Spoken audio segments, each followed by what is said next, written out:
Let's settle down and let's get started. We got a lot to do tonight.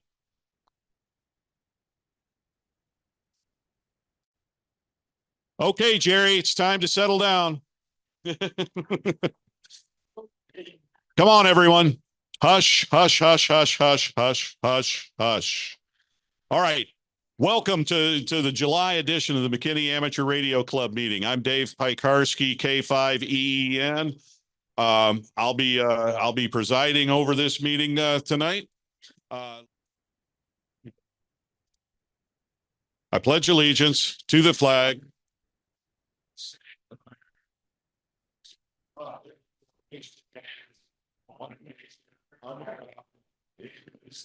with liberty and justice for all.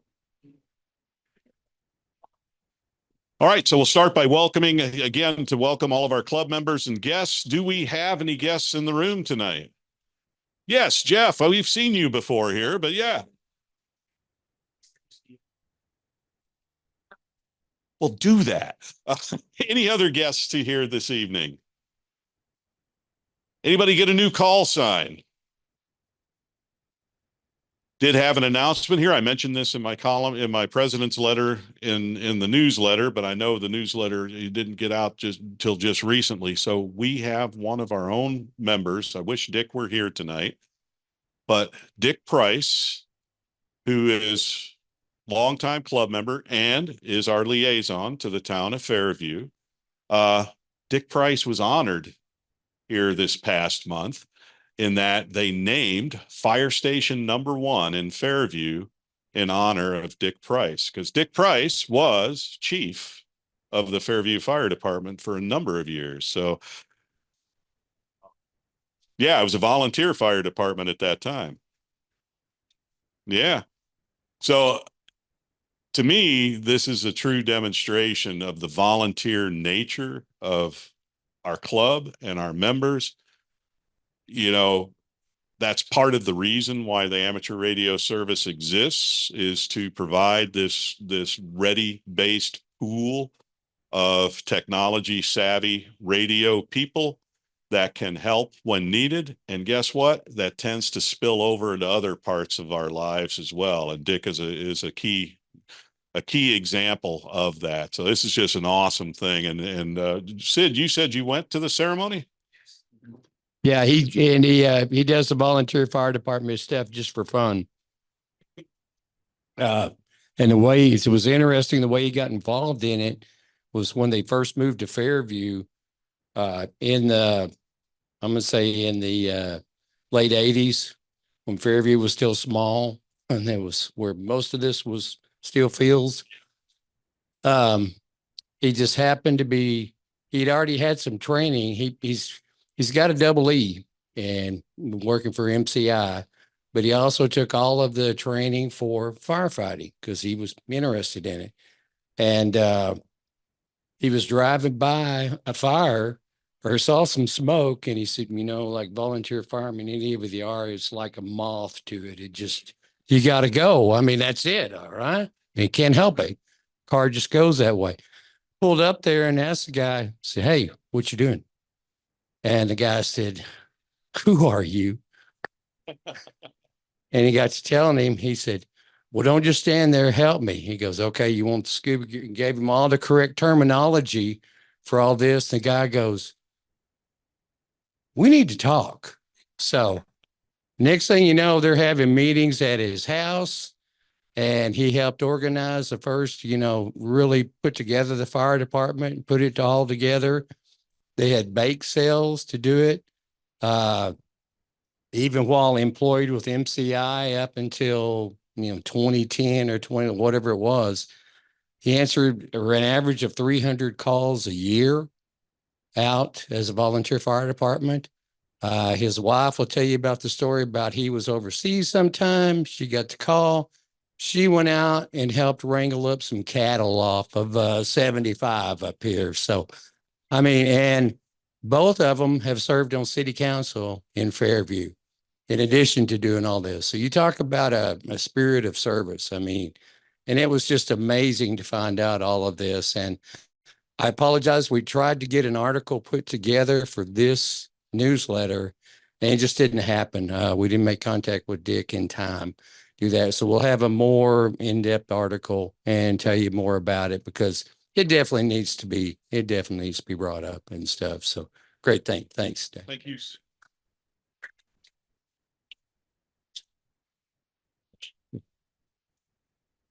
So yeah, we're hanging out with some pretty cool people in this club. Mike, you get to talk about field day. I know it's a surprise. Here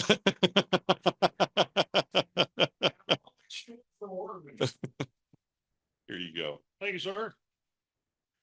Ooh. Did anybody have fun at field day?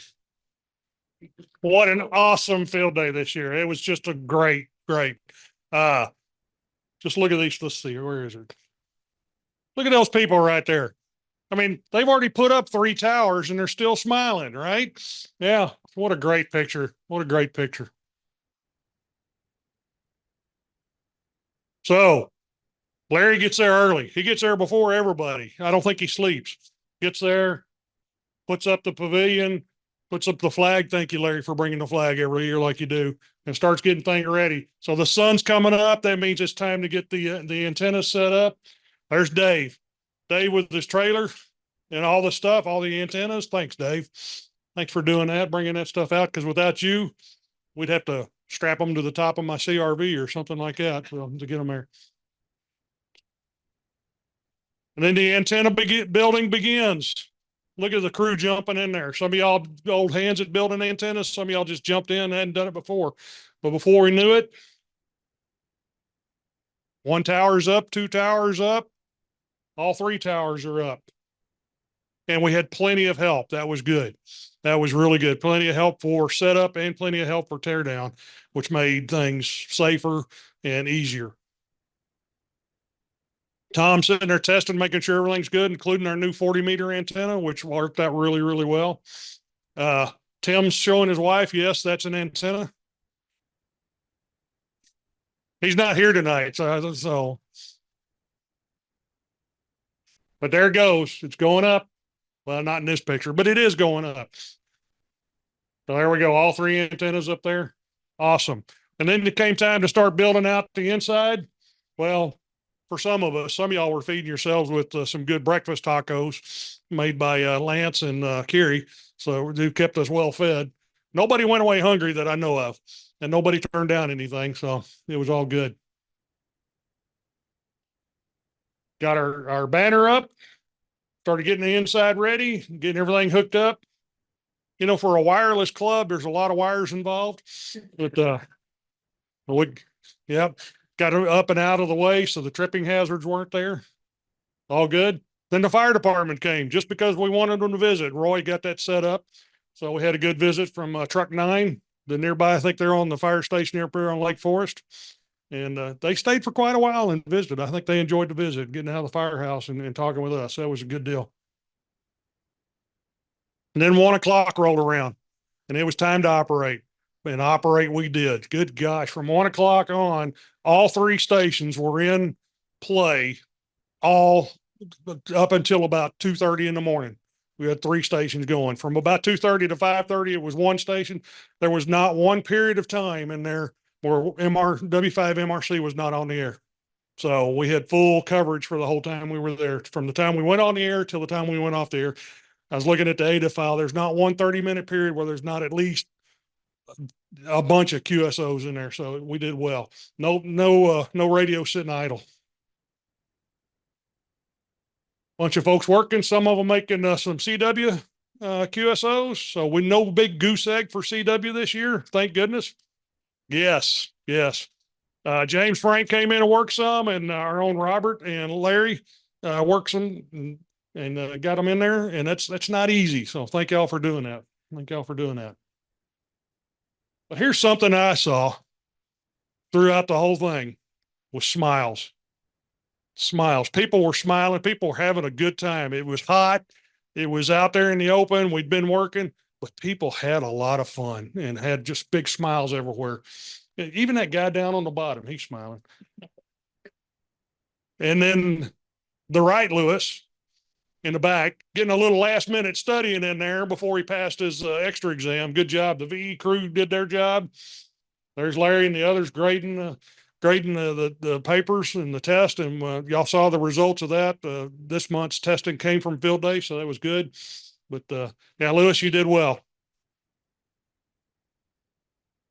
Then time came for some classes. Brand gave his talk on satellite contacts.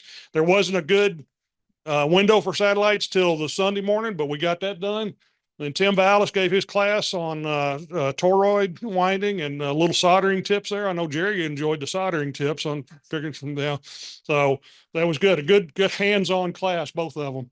And that turned out really well. Plus that's bonus points, but it's not a contest. You knew I had to say it in there somewhere, but had a lot of good folks in there having fun. Look at all the smiles. Look at all the smiles. And then our little friend here, 10-year-old, I believe it's Cody. His mom is our waitress at IHOP on Saturdays, and she brought him and his sister by. And I think we've got a new ham radio enthusiast. He had a ball. He was a natural, like Lewis was saying. He made some good QSOs. And, you put that voice on the air, the decibels, triple, so he was making some good contacts for us and had a ball.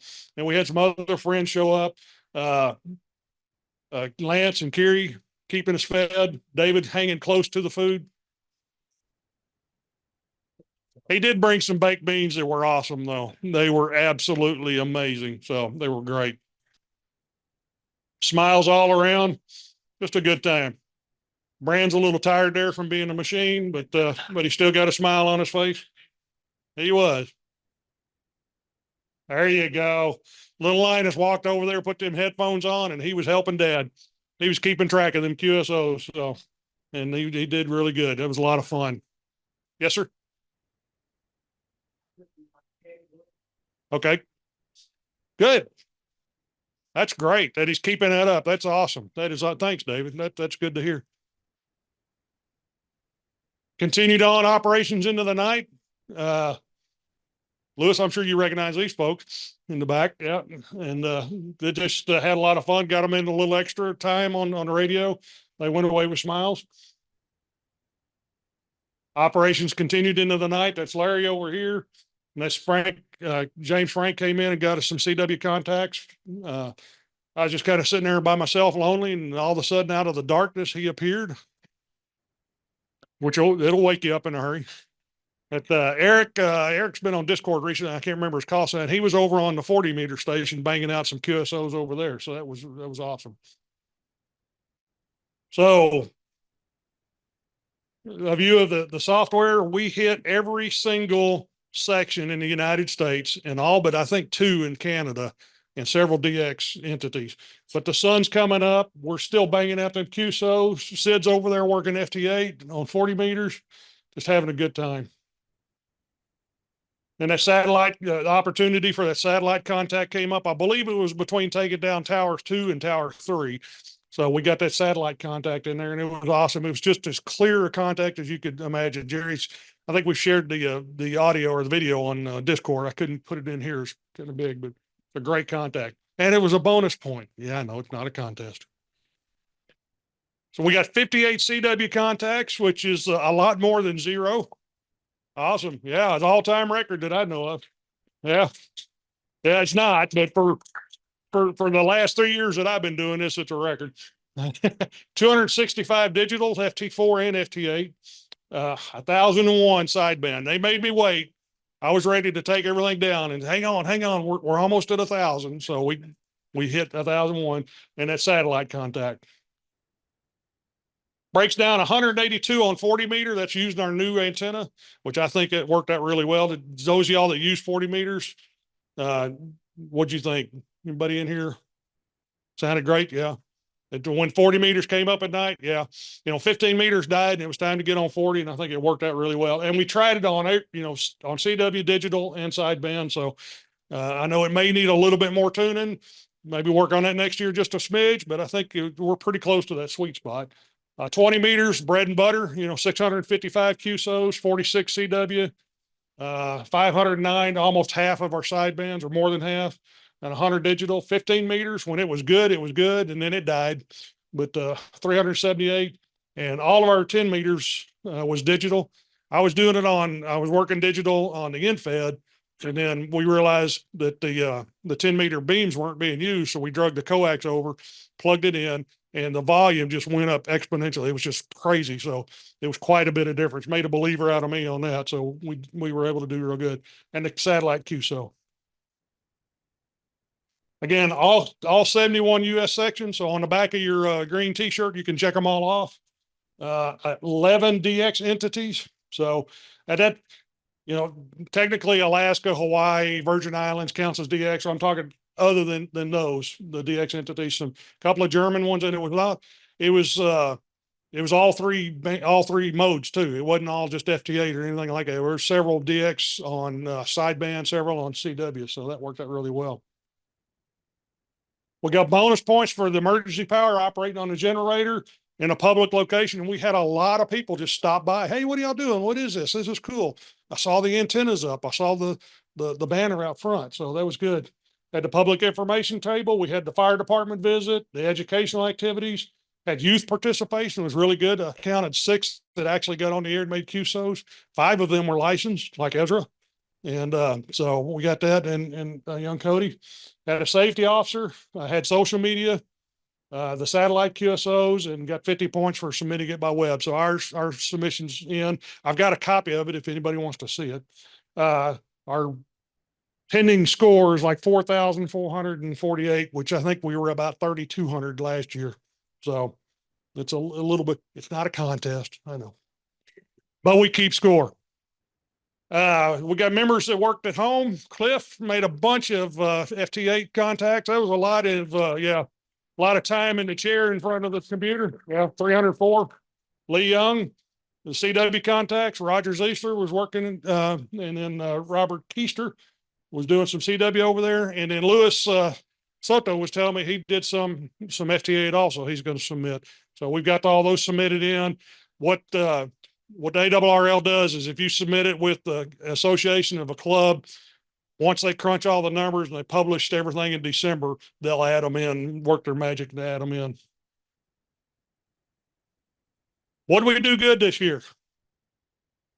I think participation was great. Participation was great. Enthusiasm was great. People signing up was much better this year than last year, especially for operating slots and keeping the radios going, keeping it up, keeping that RF in the air. Like I told Sid, the more RF you put in there, the better the bands get. It just kind of lights the bands up and makes them better. So I think it helped a lot.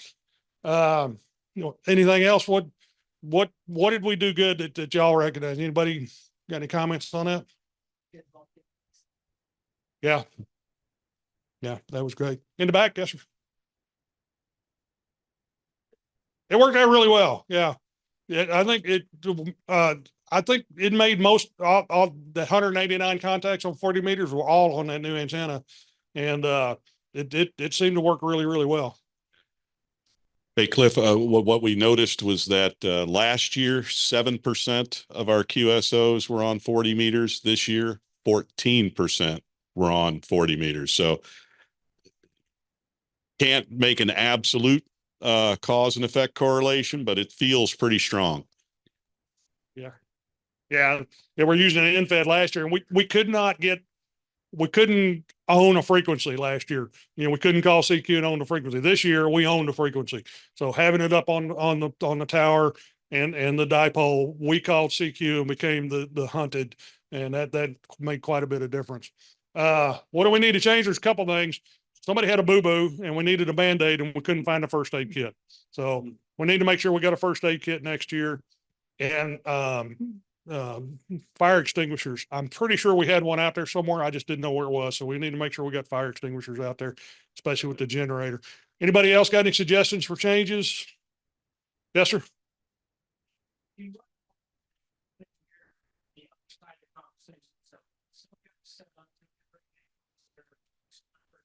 Okay. Okay.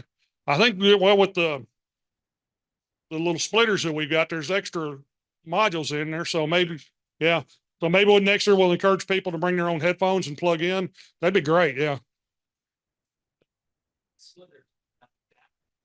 Okay. Yeah. Cause they're 1/4 inch. So we need some adapters. Okay. Yeah, and in fact, for when James Frank got there to work CW, we actually borrowed one from one of for his CW key. So yeah, okay. Adapters, I'll put that on my list. Did I see it, Lewis?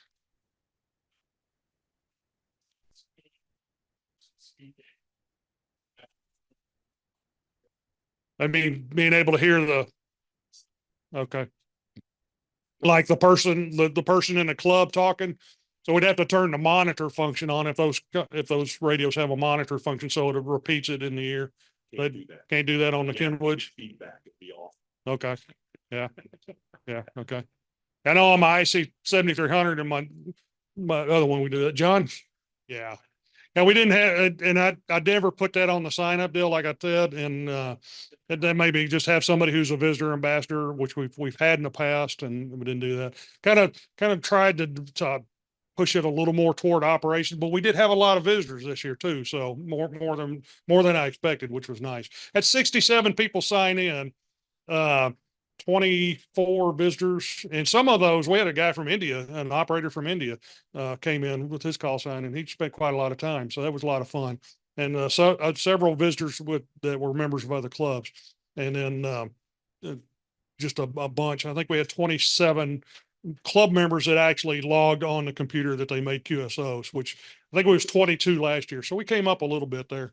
So, thank you for the photos. A lot of y'all uploaded photos on Discord. I stole them. I mean, borrowed them for the presentation. Larry, thank you for the pictures. Appreciate all that. Every those. I have submitted that group photo to the ARRL as part of our package. And I got an email back today. He said, "Hey, give me some more information. Who took this picture? Where are you at?" So I think we made the first cut. So we may see that.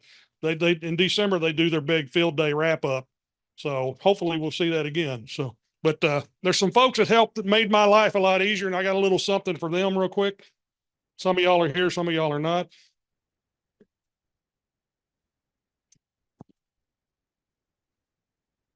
David Hampton, come on up.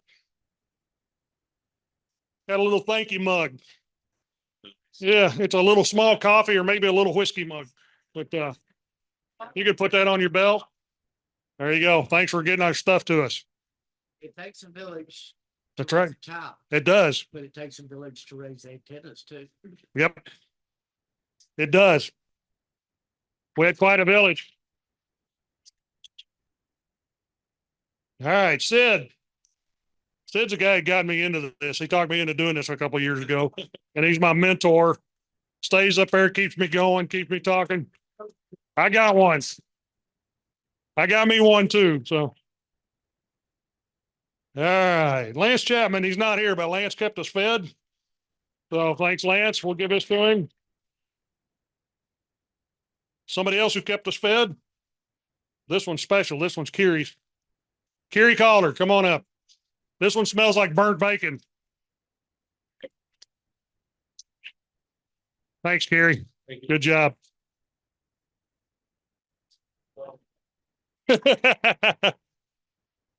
Brand for being the machine, getting all those QSOs and doing the satellite stuff.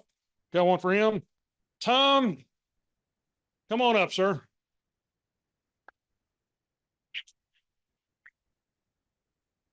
Tom keeps our antennas tuned and gets them just right. Thank you, sir, for all your work. Get them all your expertise. More knowledge here than lots of folks on antennas and our coax and keeping us going. So thank you. Larry Land. I see some digital photographs in here. Bunch of pictures. A bunch. Plus, yeah, there's a whole bunch of pixels in there. Plus, Larry made his first field day CW contacts. So thank you, sir. Appreciate it. And speaking of CW field day contacts, Rob, one for you.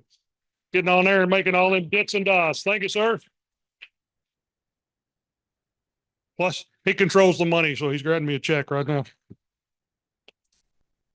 Got one for Tim Vallis. Tim's not here tonight, but for putting that good class on, I appreciate that. He put a lot of work into that and a lot of good information there. All right, for making 304 FTA contacts from the house, Cliff, come on up.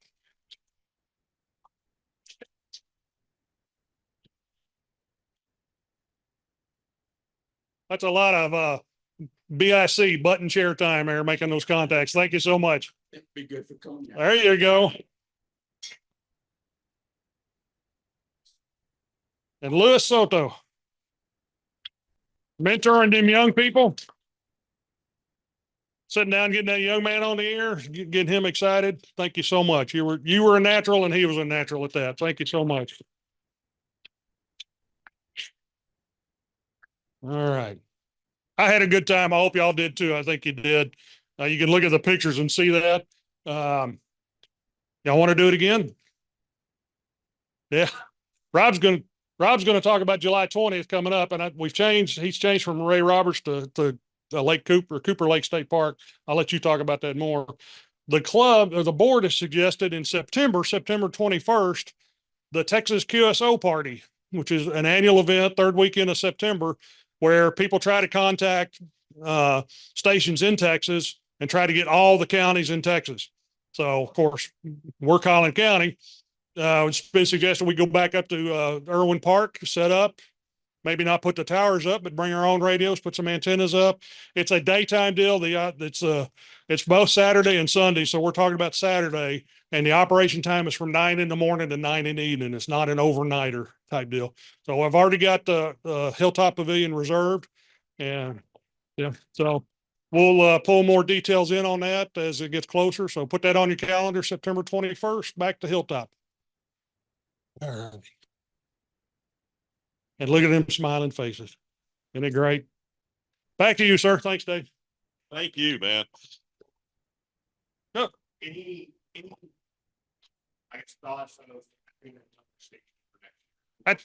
There's been a little discussion on that, and I think we'll need to talk on the board a little bit about that and in the club. So I've thought about that, or maybe a GOTA station. We didn't have a true GOTA station in the last couple of years, so that may be something we might want to do.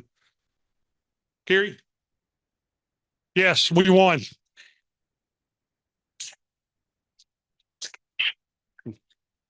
The fact that everybody had a good time, nobody was severely injured, and all of the Well, the one boo-boo. yeah, and all of the equipment is intact, I think is a big win.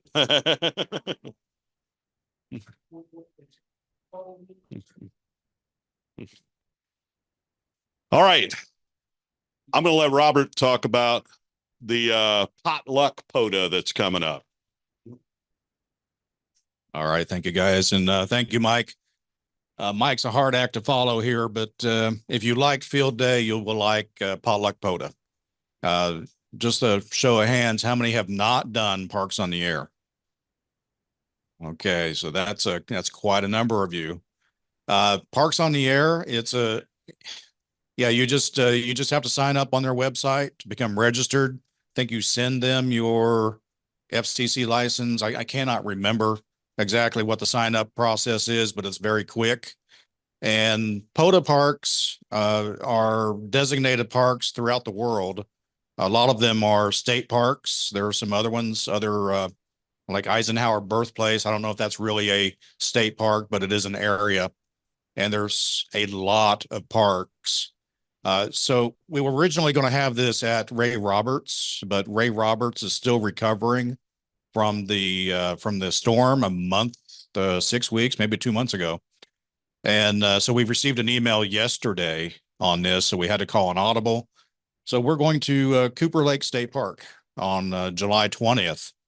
I tell you, if you've not done POTA, don't be afraid of it at all. The QSO is very simple. The exchange is easy. It's just a lot of fun. It gets you and your radio and your equipment out in the park, kind of like field day. I don't know, similar to field day, let's say. Okay. You will get into pileups. Pileups are a lot of fun to work. And it's just, we like to have a good time. And we call it potluck POTA because we want you to bring a dish. Whatever your favorite side dish is, we'll have, I'm sure we're going to have hamburgers and sausages and things like that. But just bring a side dish. We're going to have some good food. We're just going to have a good time. We're going to throw up some antennas and get on the air and make some contacts. And if you bring your equipment, bring some antennas too. I know I've got some end feds that I can put up. I've got some verticals that I can put up. If my equipment comes in this week, I've got a Delta loop that I may put up. So we'll see. But if you would take a picture of that, unless you're on Discord, you can find it on Discord. It's a little bit of a drive out to Cooper Lake. We were out there last year, did something very similar, had a great turnout, and we just had a good time. Just out of show of hands, how many of you been to one of these events? Okay, so hopefully we'll see you out there. It's just really enjoyable. If you like field day, you'll like this. Thanks, Robert. Great meeting. Love the participation. So let's go ahead and I'm going to let Larry do our introduction. Thank you all very much for coming. Appreciate it. Tonight we're going to be listening to Mr. Ward Silver. He's been a ham since 1972. He's got a 20-year career as an double E. His second career started in about 2000, teaching and writing, and he won a technical writing award twice. And he was inducted into the CQ Hall of Fame in 2015, and 2008 he was Ham of the Year at Dayton Hamfest. I hope I got all his stuff right, Mr. Silver. I'm trying hard here. He's also the current lead editor for ARRL, the handbook, and the antenna book. This man has been with us before. He does a great job, puts on a good show. Has some very good, outstanding material you need to add to your library on shack grounding, etc., bonding, and we're going to get to see his presentation here tonight. So y'all put your hands together for Mr. Ward Silver, and thanks for coming. Thank you. Glad to be here. Thanks for the invitation. Let me start my screen sharing here. Hopefully I won't have anything embarrassing on my screen. Here we go. Start that slideshow. Yeah, okay. From the beginning, here we go. All right, so I assume you can hear me and you can see my screen. Is that correct? Correct. All right, very good. Well, thanks for the great introduction. I guess here's the commercial part. Ham Radio for Dummies is now in its 4th edition, which is kind of a rare bird in the dummies area. It kind of got thicker over the years and was rewritten to cover a lot of current stuff a couple of years ago. So sold quite a few, and hopefully they're going to new hams and sort of a desktop Elmer for you. So let's get started. This talk is grounding and bonding for home stations. And I want to thank Contest University and ICOM America for sponsoring this the first time. And they made this material available in a lot of different forums. So the goals of this presentation are to understand the difference, what the word ground and bond means and what the difference between them is. We use the words erratically and improperly a lot. So let's start right there. And then as a consequence of learning about grounding and bonding, you'll appreciate the different requirements that apply for AC safety, power wiring. Then there's lightning protection, and then we've got this RF stuff to deal with. Hams have an incredibly wide range of, excuse me, of signals and frequencies to deal with. So we're actually quite unusual in that regard. So to do that, this is not a cookbook talk. It's a sort of a toolbox talk. So I'm going to talk about the issues and the techniques for home HF stations. And you'll find that one common system satisfies all requirements. In the interest of keeping this under of an entire evening, I took out the mobile station part, but there are presentations online that show that portion of the talk if you're into looking up presentations on YouTube and the ARRL Learning Center. So finally, at the end, there are a few slides to list all of the comprehensive resources that are used. And you don't have to worry about writing down all the URLs and that kind of stuff, because I sent the PDF slides of this presentation in, and they can be posted on your website, emailed to the members. Feel free to use them. Okay, so your ham radio references where you'll find this kind of information are the ARRL handbook and the ARRL antenna book. A lot of the material that I talk about, since I was the editor of those books, I was able to get that kind of material into the books. And in the handbook, it's in the constructing station and chapter, and in the antenna book, a similar chapter in the back. There are 3 free articles on the ARRL website when it comes back up. They were written by Ron Block, NR2B, who was one of the original polyphaser guys. It's called Lightning Protection for the Amateur Station. It was written in 2002 QST. Those 3 articles are free to the public. You don't have to be a member to get them, although I hope you are an ARRL member. The technology resources there are substantial. And Ron is also in the process of writing a new book on lightning protection, and he received the cover award a few months ago for an article about lightning protection in New York. There are 2 really good papers on Jim Brown, K9YC's website. It's k9yc.com/publish. All you really have to do is type K9YC tutorial into a search engine, and you'll find these 2 papers. Power, Grounding, Bonding, and Audio for Amateur Radio talks a lot about how to manage your equipment in the shack, and it goes into detail about some of the topics that I'm going to talk about tonight. The paper RFI Ferrites and Common Mode Chokes for Ham is the current Bible on ferrites for amateur radio, along with the Ferrite catalog. The W8JI website is very good. W8JI lives on a mountaintop in Georgia with a 300-foot tower, and he knows a lot about lightning. I don't think I have to tell you how he found all that stuff out. And if you're into mobiling, your website, your go-to website is maintained by Alan K0 Bravo Golf. Okay, and I'm sort of partial to this particular book, and the Grounding and Bonding for the Radio Amateur, and it's right here. Not a particularly thick book. It doesn't try to teach you every possible thing, but it covers all the topics that most hams deal with. Covers the AC wiring, things that are pertinent to amateur radio. Then we get into lightning protection, what lightning is, and how to deal with it. And then what I call RF management. We have a lot of RF floating around our stations, and how do you deal with it? How do you keep it from causing problems? This book was reviewed by a number of experts as we were putting it together. K9YC was one of the reviewers. Ron Block was one of the reviewers. The ARRL lab was involved. Dale Svetanoff, WA9ENA, who's a lightning consultant. The Upper Midwest, he was also involved. So there are a lot of reviewers who are really experts, and they kept me out of the weeds in a lot of ways.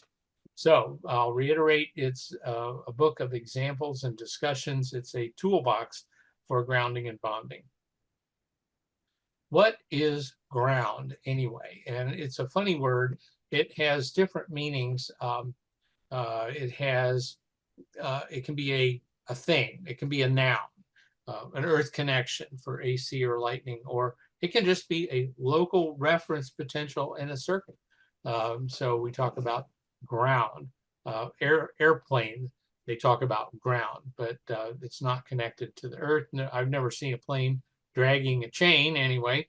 It can be a verb, which is an action. I'm going to ground something. And what that means is connect some point in the circuit to the reference potential, whatever that is. And then it can also be an adjective to describe a type of a thing, like a ground conductor or ground system.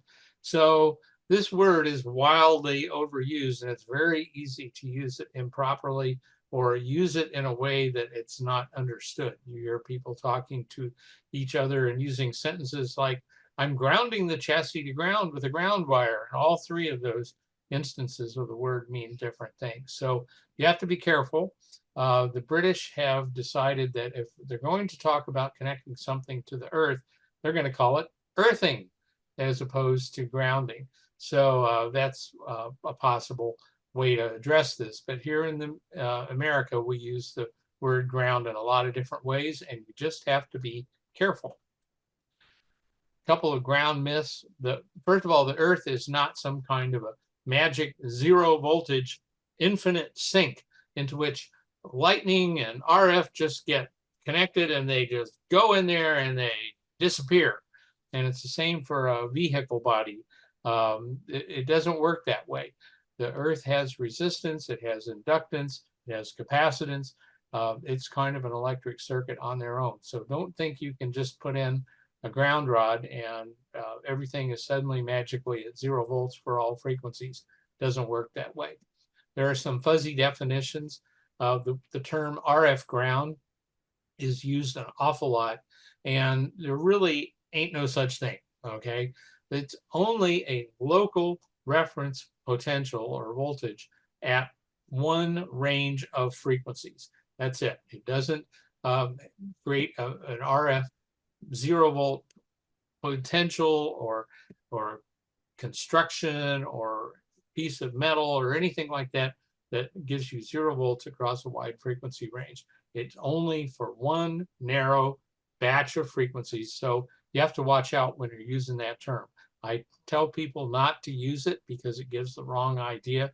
Talk about RF management or a local reference, RF reference. Another term that comes up a lot is ground loops. And they're really not the problem you think they are, although every time there's anything wrong with your signal on the air and you're talking about it, some station will show up out of the darkness and say, sounds like you got a ground loop. I don't know where this guy lives, but he's out there everywhere. The ground loop is any connection that goes between two grounded pieces of equipment that forms a complete loop.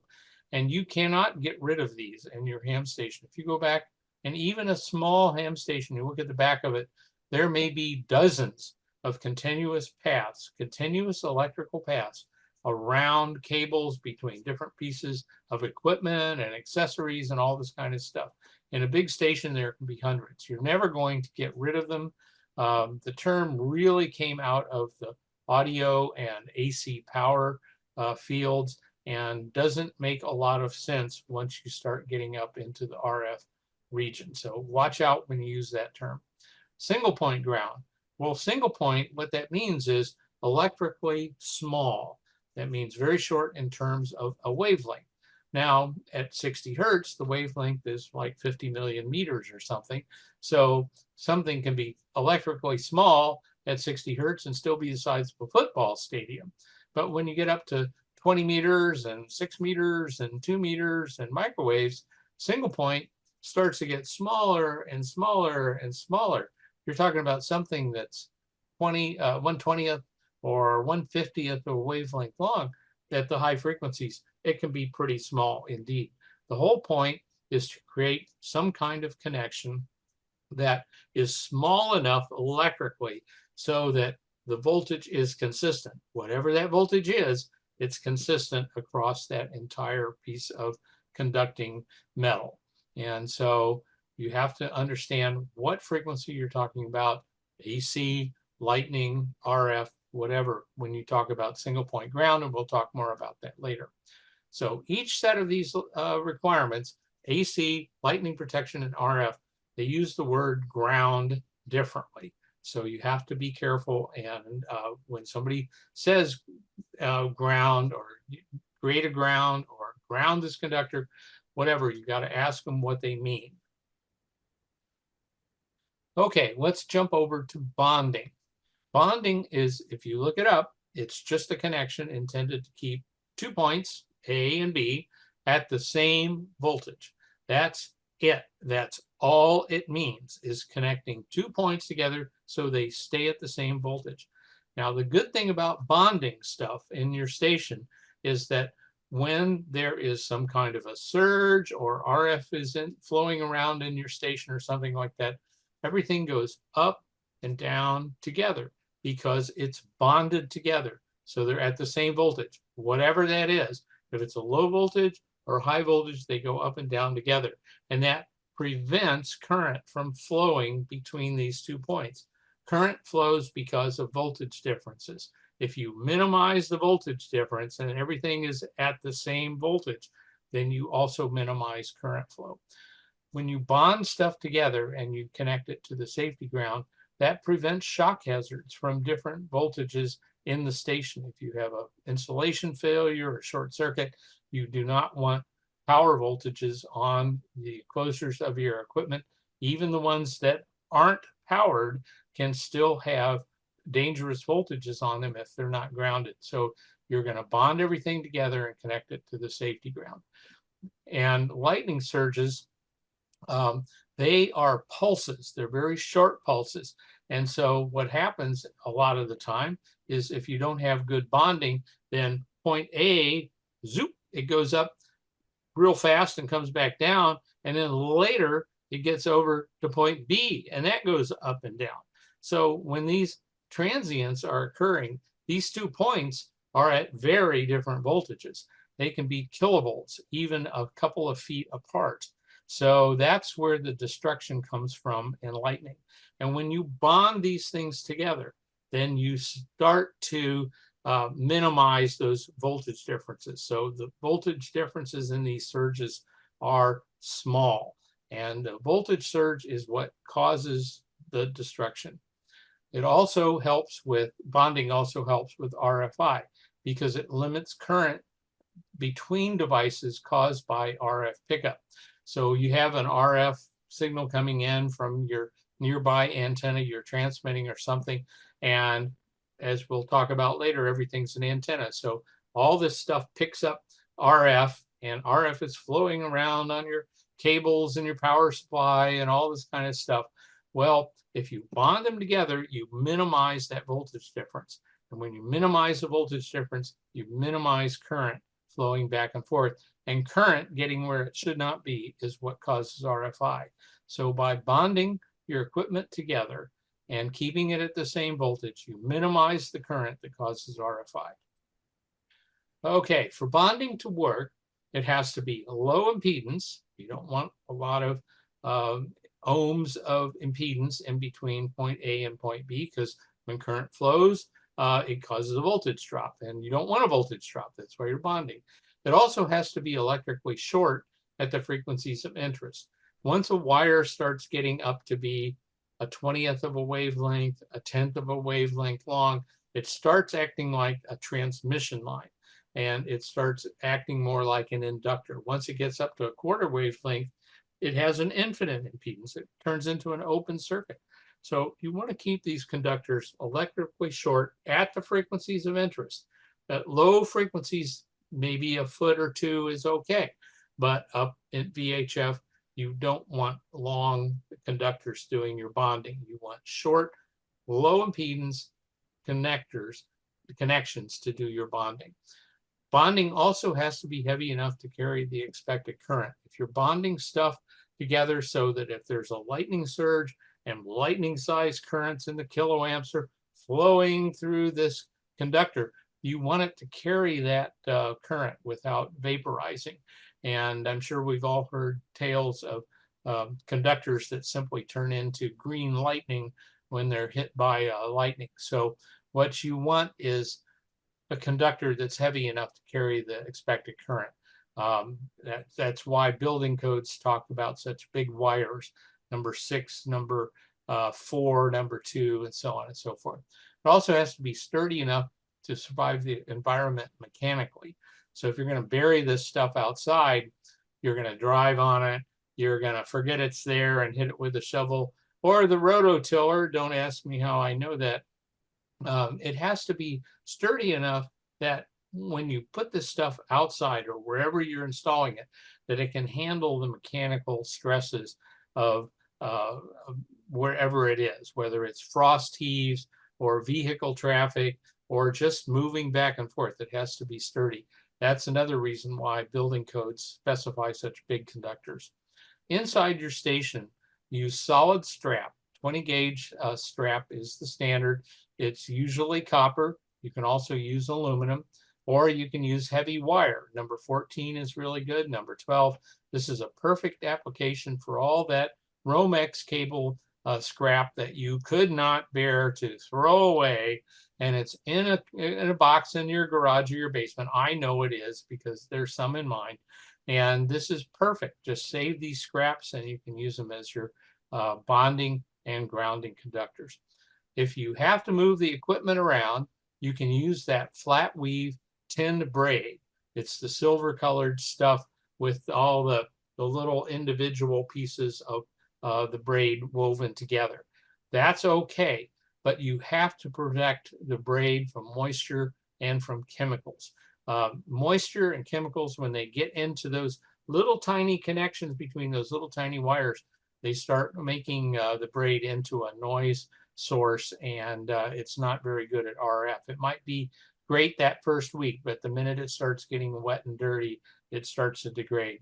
Don't use exposed braid from old coax. I know I've done it in the past where you say, oh, I've got this old junky piece of coax. I'm just going to strip the jacket off, zip, and here's this nice copper braid. I'm going to loosen it up.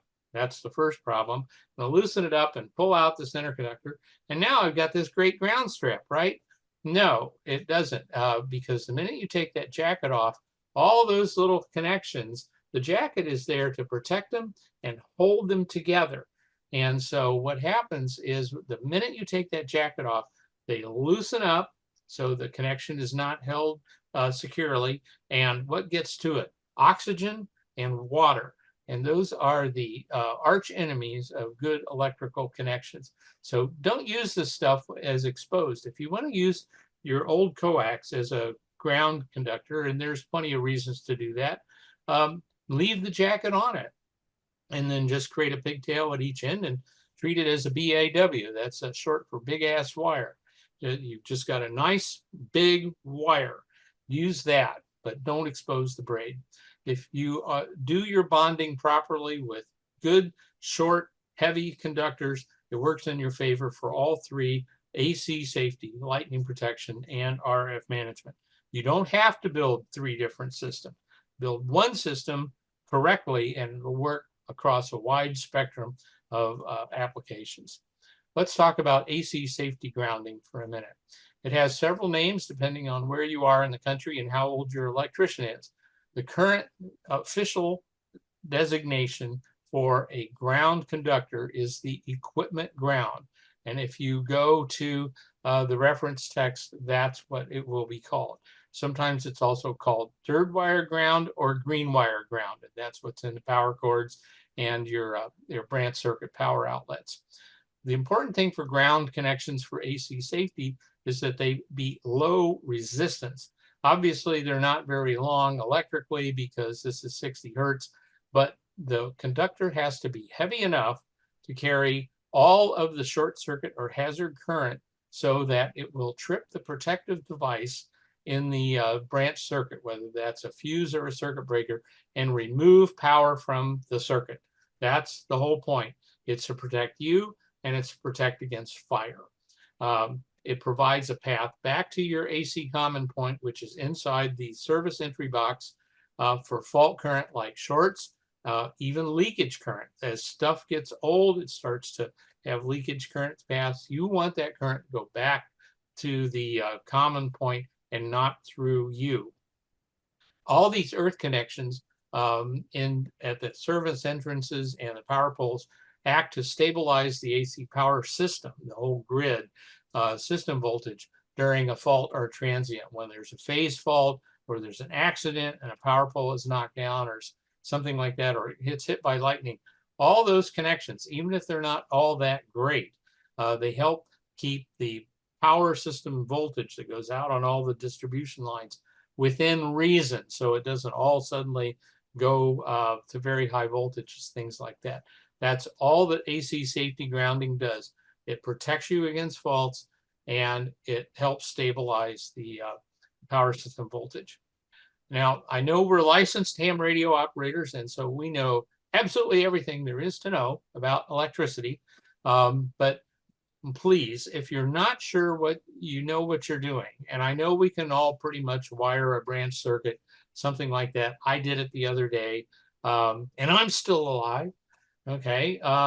Maybe some of our advanced students could put in a 3-way switch, but there's a lot of unusual things once you get out of the ordinary that require a special understanding of what you're doing with AC wiring. And there is a lot of power and energy there, so don't mess with it.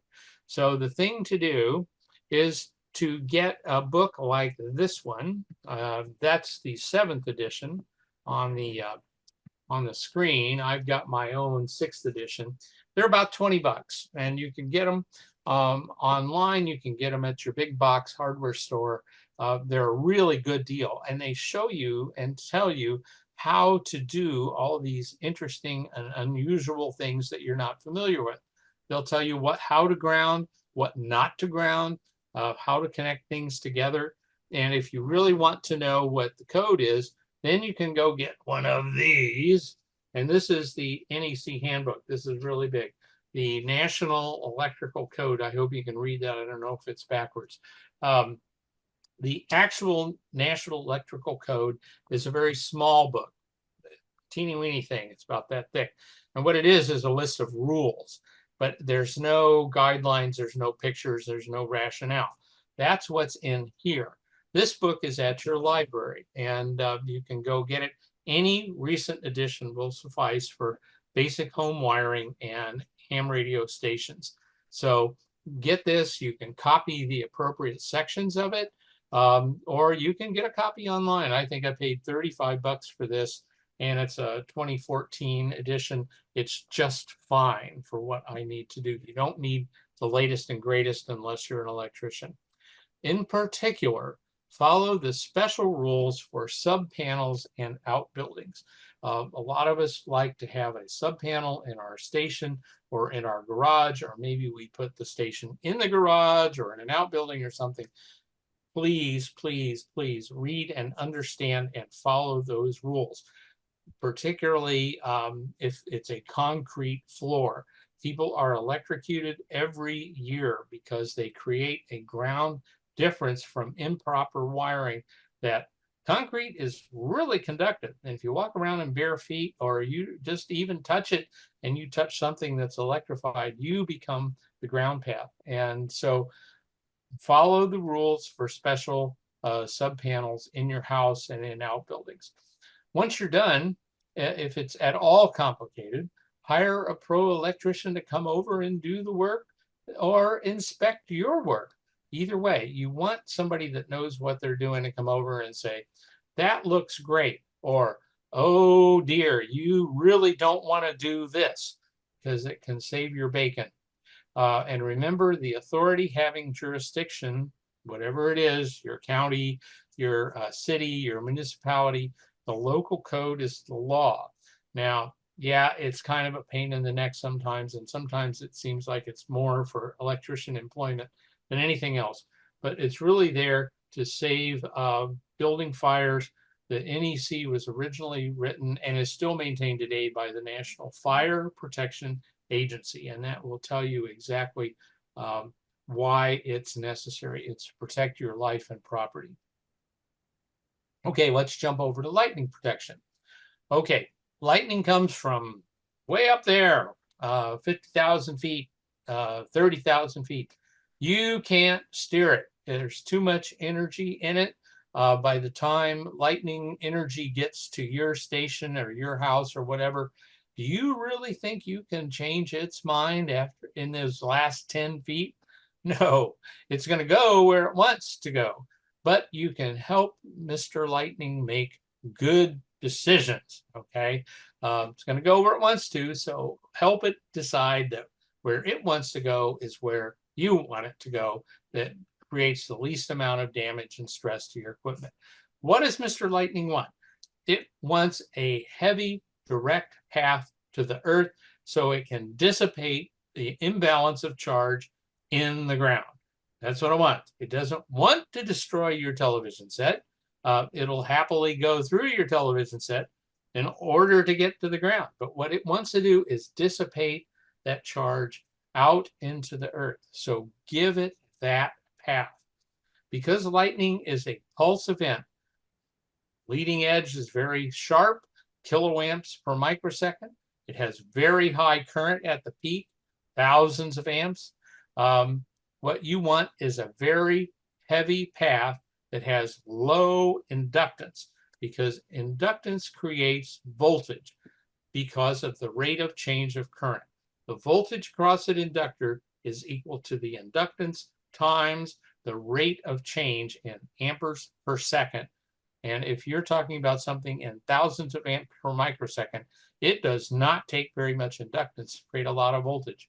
A kiloamp per microsecond pulse going through 1 foot of number 12 wire will create 700 volts from one end of that wire to another. Straight wire, not coiled, not winding, not anything else, just the fact that there is a path that has some inductance. That magnetic field causes the voltage of 700 volts from end to end.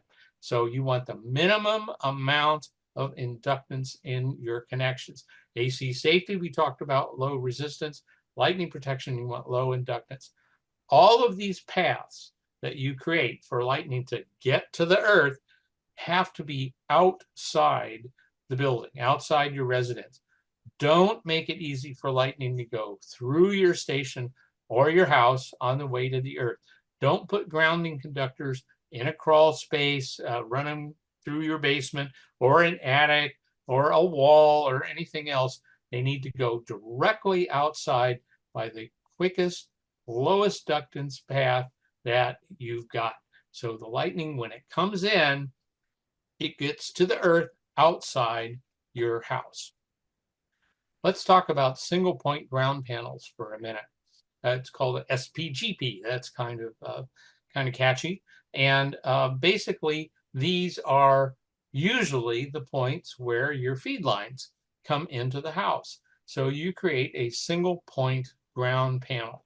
And what the idea is to bond together all of the ground conductors of all of the entry paths.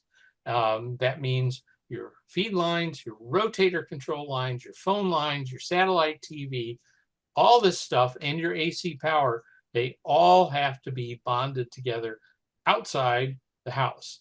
And so if these are not all at the same point, it would be really nice if all of these things came to one point on your house. A lot of new construction is that way, where the AC service, your telephone, your data, your feed lines, all that stuff can come to one place.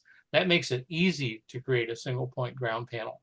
But if they're not at the same point, and it seems to be very common that the AC service entry is over here and your ham station is on the other side of the house, what you create is called a perimeter ground.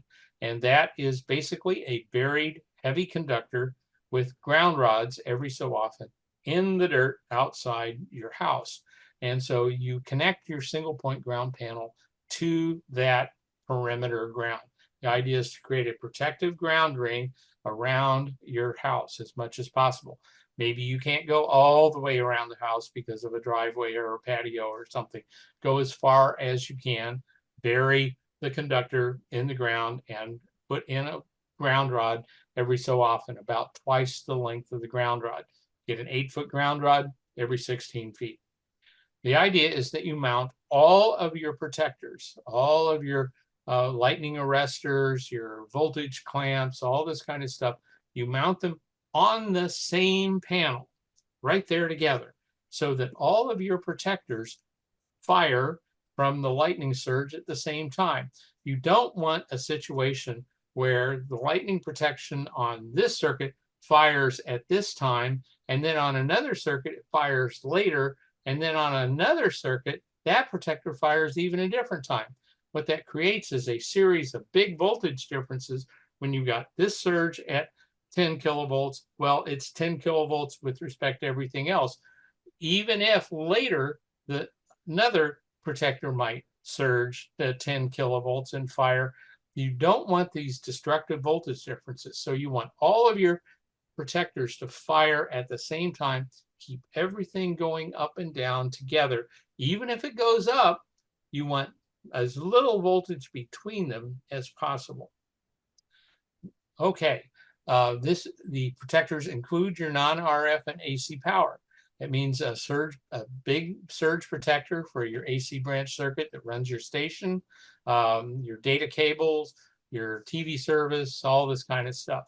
And then we'll see a drawing here in a second about keeping your protected cables and your unprotected cables separate. Here's what I'm talking about. This is a drawing of a single point ground panel.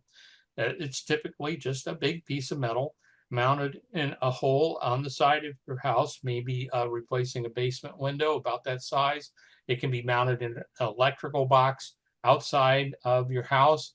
It can be out in the yard, someplace not very far, but connected to your perimeter ground system. So I'm going to move my cursor around here. You'll notice here's the panel, okay? And you've got all of your protectors are mounted on that panel. I show them here in the middle. Here is a feed line. Here's your lightning arresters that we all know about, and we've seen them in the catalogs. Here's a rotator control line protector. Here's a data or phone line, and there's a data phone line protector. They've got to install one. Here's a big surge protector for your AC power. It's called a protected line duplex outlet if it's got the standard two outlet plug on it. And then on this panel, all these arresters are mounted on this panel. Then you take a ground connection and you go to your perimeter or lightning ground system that goes around the house. Here's your ground rod, here's another ground rod. And if your service people come and they install a data or phone line, they are required to make a ground connection between the service box and a ground rod. And if you can show them, hey, I've got this buried ground system, they will connect this box to the ground system. That's exactly what you want. This should also go to your AC service entrance ground rod and be connected to that. The NEC is unequivocal. It says all external ground electrodes or earth electrodes, that means ground rod, shall, S-H-A-L-L, there is no wiggle room in shall be connected together, bonded together with a heavy bonding conductor. Your local building code will specify what that is. Usually it's something like number 6. Okay. Here's an example of a single point ground panel. This one is at K4RO.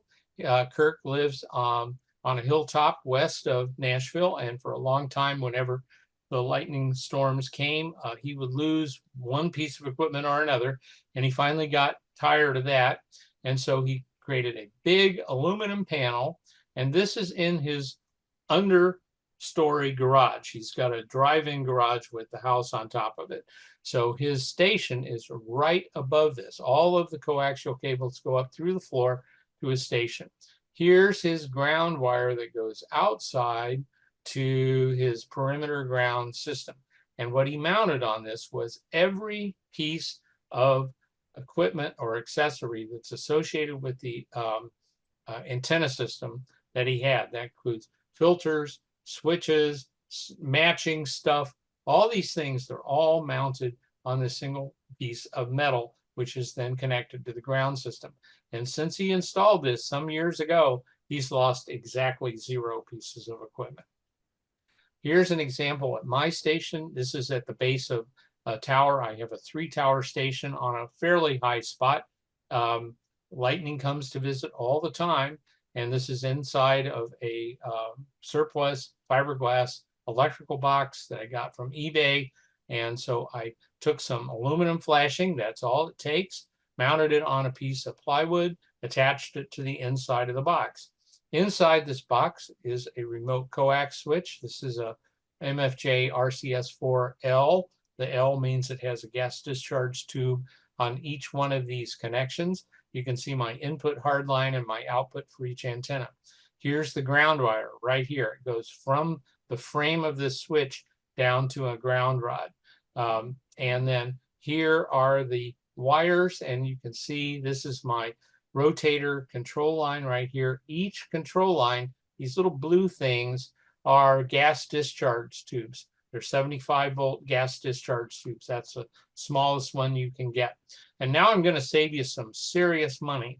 If you have to make a long run of rotator control wiring, the cheapest stuff you can get is irrigation system control wires.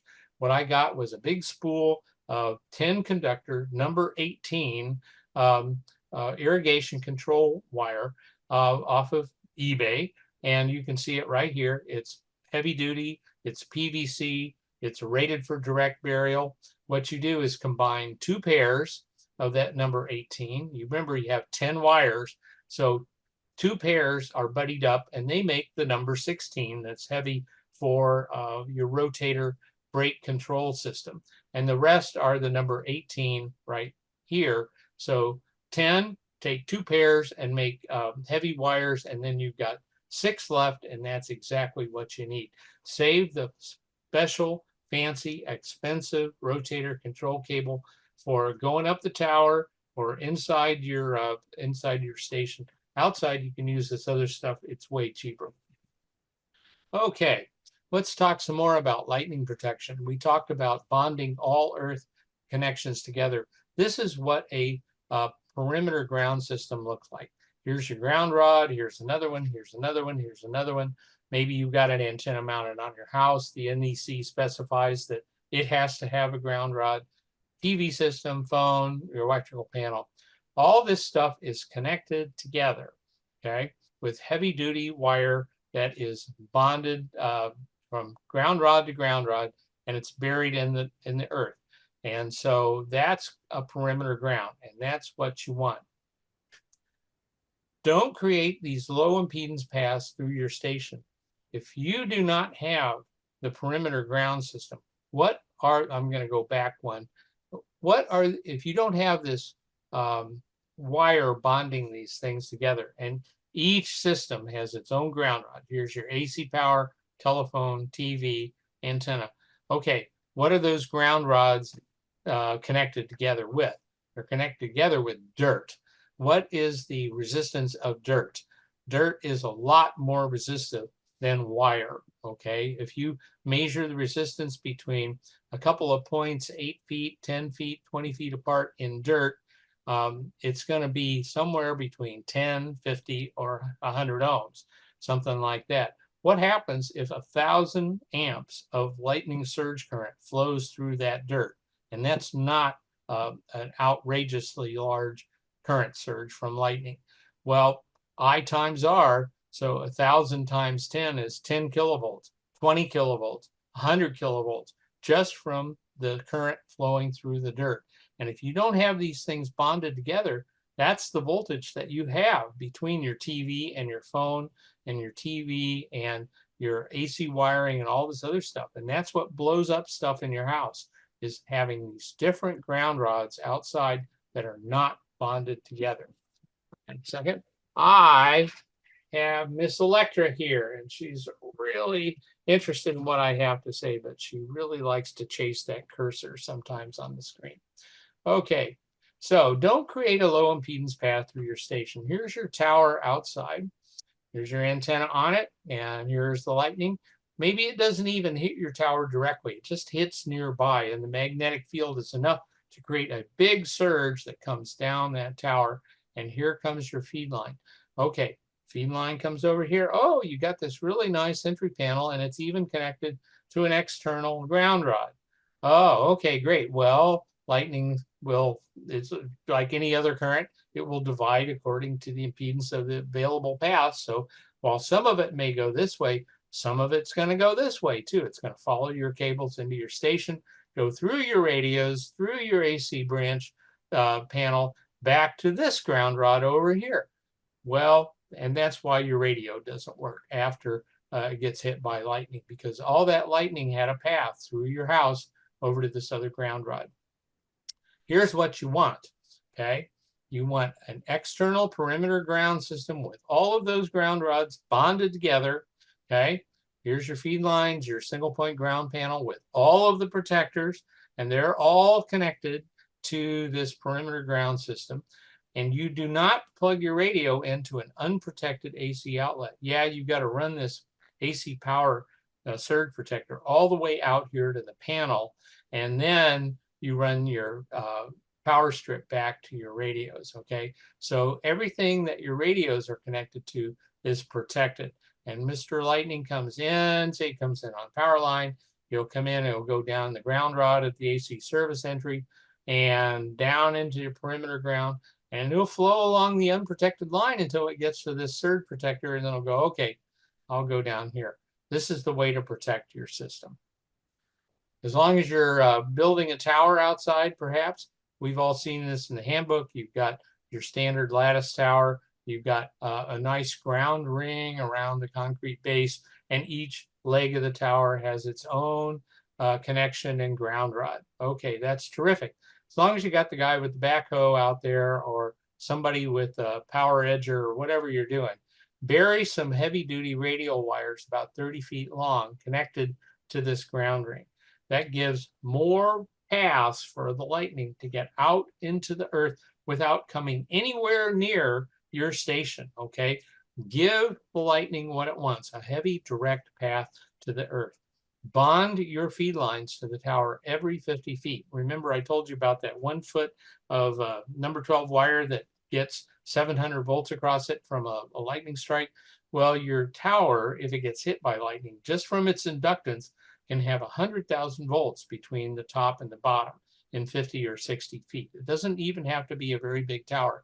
So I don't know too many feed lines that are rated for 100,000 volts between the shield and whatever they're close to. So you want to bond your feed lines to the tower every 50 feet using a bracket. You can, if you have hardline, you can use a grounding kit. DX Engineering and other vendors sell these little galvanized brackets, and you have to put connectors on it and waterproof them, but that's how you do it. If you got an insulated tower, you make a spark gap, just a couple of wires that are crossing, and it's just like adjusting or gapping a spark plug. If you're old enough, you just make the wires far enough apart. Let me see if I can, there you go.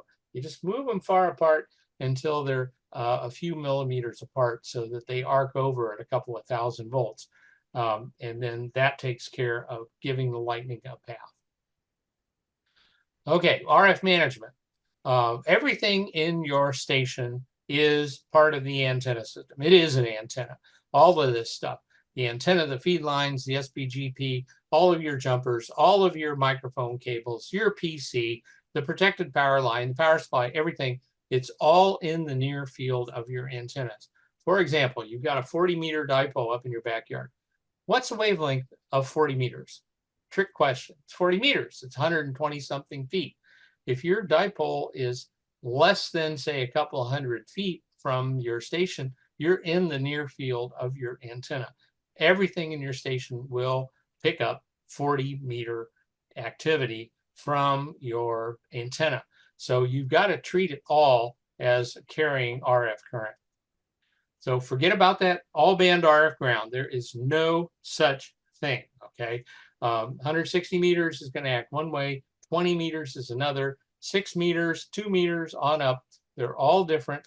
You have to concentrate instead on bonding. That means connecting your equipment together with short, electrically short, heavy, low inductance, low impedance connectors. The connections have to be short, keeps everything at the same voltage at RF. And so you don't have the voltage differences that cause current flow. And when you don't have the current flowing, that means you have less RFI. And when you keep everything at the same voltage, you don't have those hot spots. Why is a hot spot always right at the microphone? So you always get an RF burn on your nose or your lip. You don't want hot spots.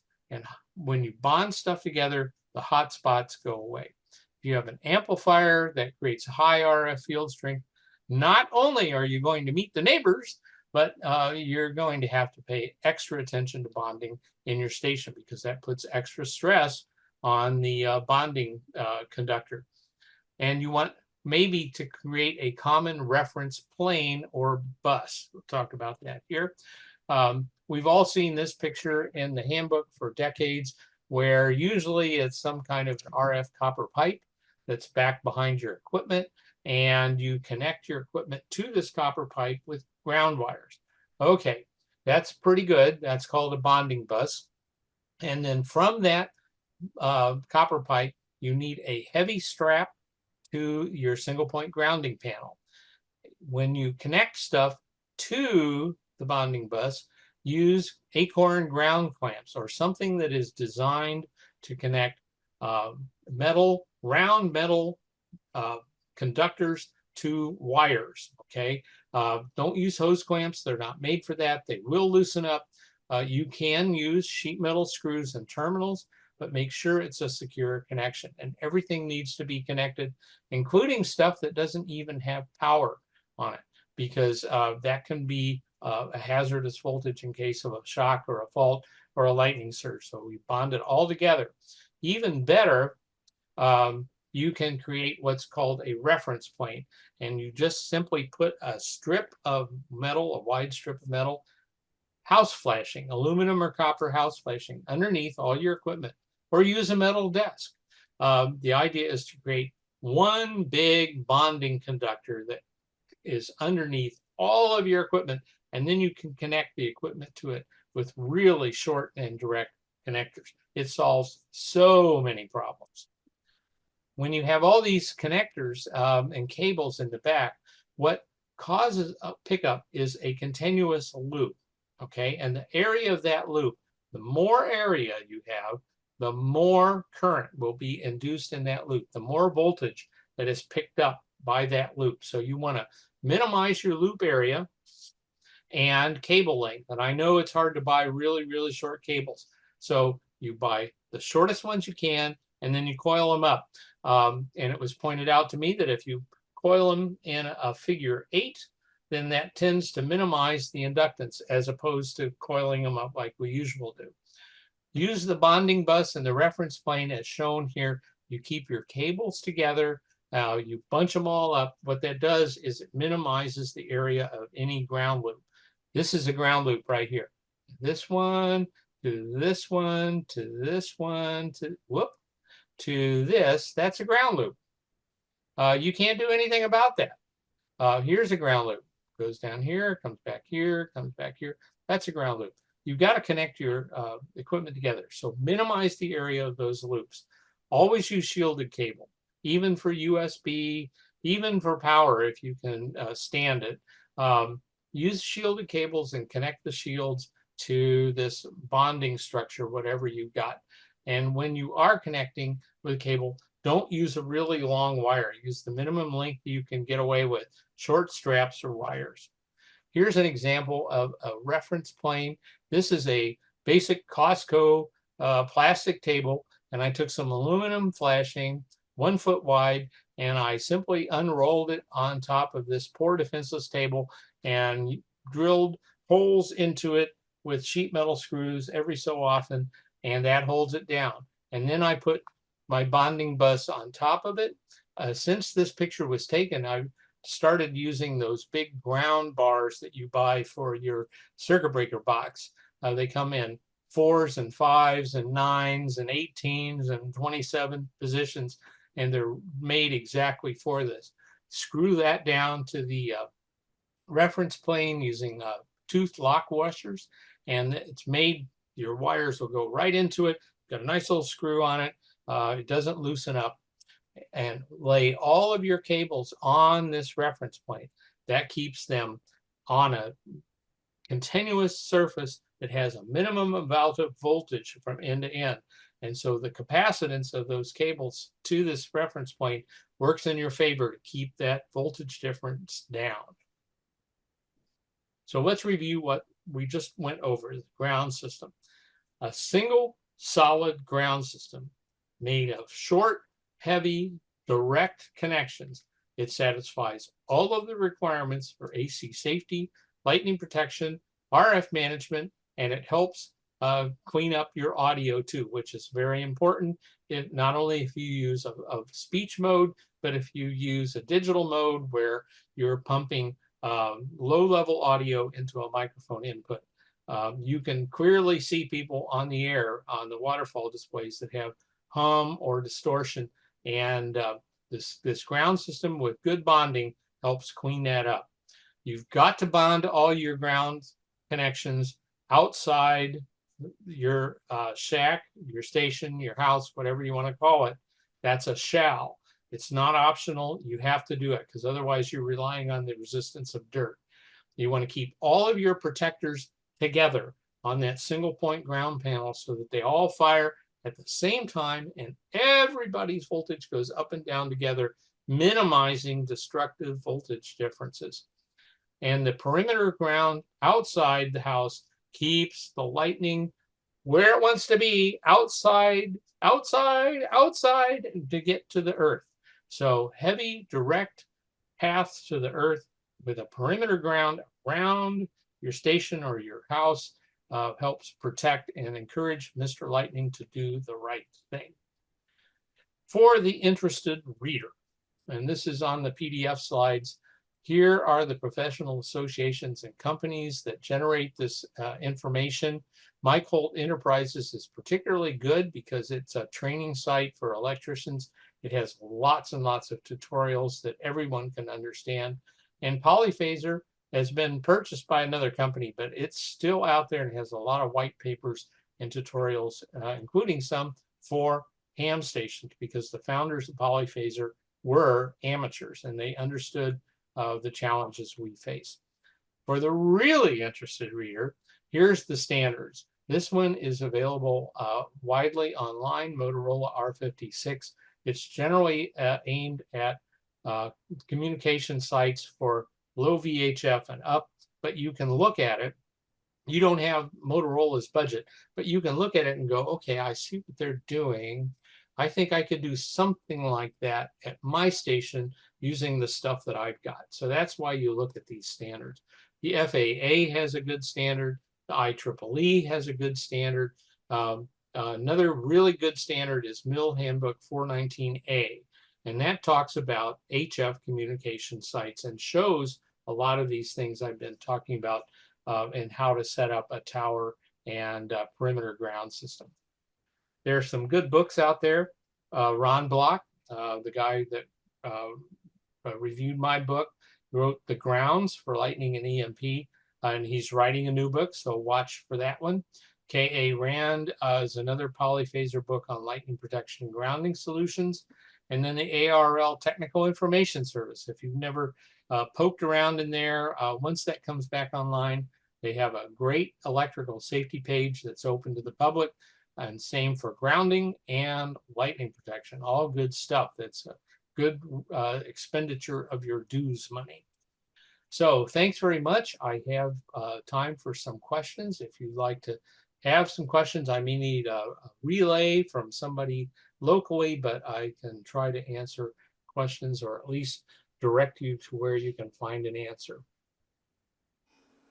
Thanks a lot, Ward. Do we have any questions in the room? We got time for just one or two because we got to clear out of here by 9 o'clock. So One go. question here.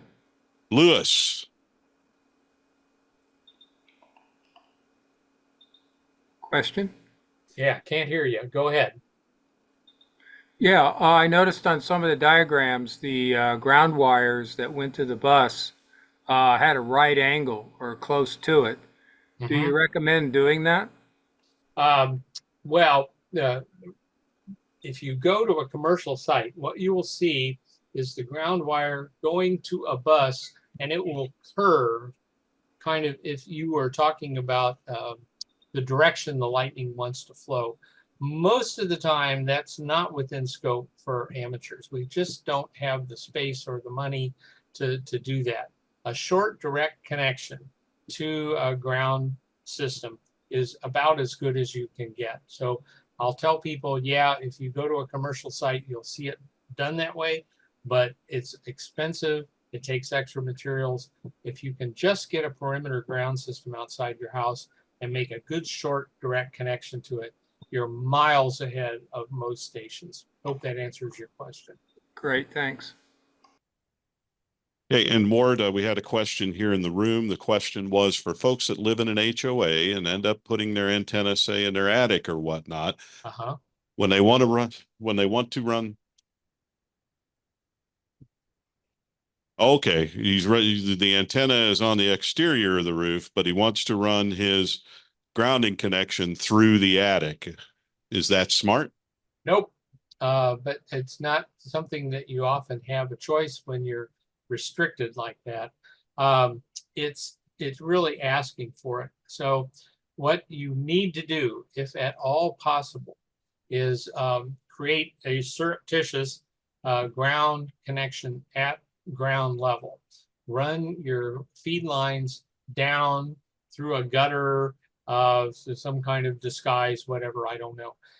Get them all the way down to the ground level. That's where you do your protector or your single point ground, and then run a cable into the house from there. Second floor stations are a real problem. But I recommend that you run the feed line all the way to the ground, put some kind of protector down there, and then run the protected cable back up to the station. Running a ground wire outside a house to a second floor system is so much inductance, it's almost worthless. What you have to do is start getting to big copper downspout pipes, and those cost an arm and a leg these days. It's a difficult situation. Most of the time, the saving grace is that your antennas are not really high enough to be a big target for lightning because they're in your house. But don't run your ground stuff through your attic if you can avoid it at all possible.